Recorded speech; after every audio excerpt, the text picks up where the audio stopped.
So my presentation is the leading questions in eyewitness report. It's dealing with cognitive psychology. It has a very strong impact in our legal system today, and so my goal is to inform you all of how heavily used it is in our legal system and why it shouldn't be heavily used, and also pertaining it back to my report that I'm doing it over, which is by Dr. Lofus, and I just want to inform you all of how unreliable this topic is, this method is, and why it's still used in our legal system.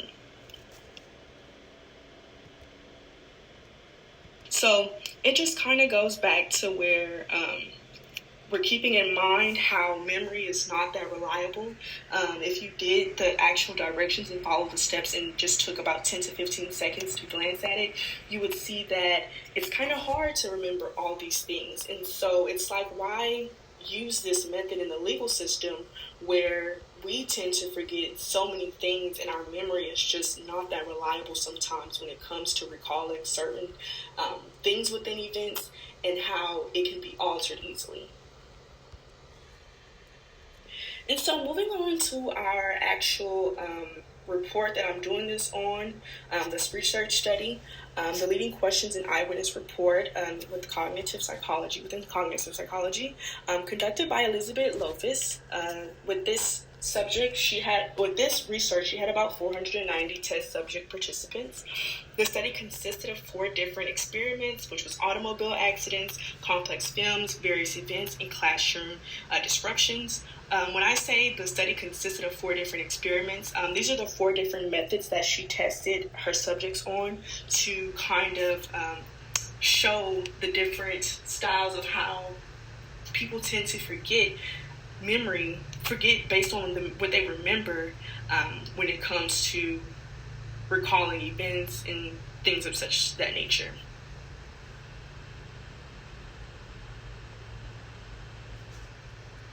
So moving on, the purpose of the study, wording of questions asked immediately after an event may influence responses to questions. And so with that being said, that's what ties back into leading questions. And so the way you word a question can contribute to how a person recalls an event. So if someone says, the guy that was wearing the red shirt was the one who did it, the witness at hand might say, yes, it was the guy in the red shirt, but indeed the real suspect here had on a black shirt. So it's just the way that questions are formatted and the way questions are asked kind of contributes back to what do we recall. It's altering our memory when certain questions are worded a certain way because it's making people remember things or making people have memories of things that really don't exist.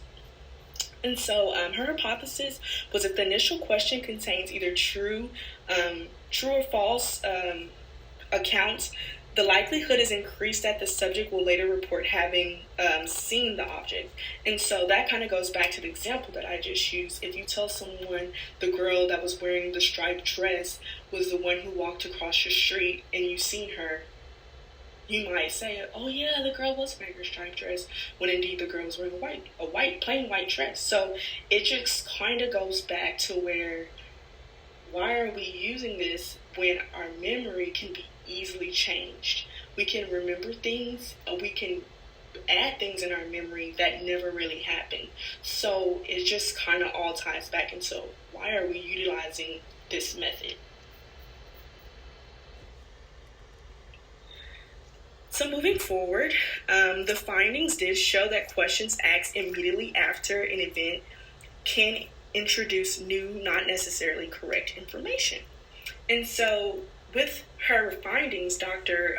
Lofus' findings, she was getting that her subjects at hand were saying that they were recalling certain events, recalling accidents that happened. For example, some of her work showed was the blinker light broken on the car that got hit? And people were recalling, yes, they seen glass on the floor, the blinker light was broken, when indeed the blinker light wasn't broken. So it was just, she used so many different methods as far as testing this, and all of the tests came back pretty much the same, saying that if you ask them questions immediately following this, it will alter how they remember things. And so it kind of just goes back into effect as, how are we asking these questions? Are we leading them to think a certain thing, or are we keeping an open mind, giving them to keep an open mind as to what they remember? So, for example, I learned in one of my legal classes, because I'm also a CJ minor, I learned that you should not mention certain things within the question. So as far as for example, for Dr. Lofus, this research, the leading question, eyewitness report, her asking, was there glass on the floor after the car accident from the blinker light? You shouldn't ask what condition the blinker light was in. Just ask what was the condition of the blinker light after the accident occurred.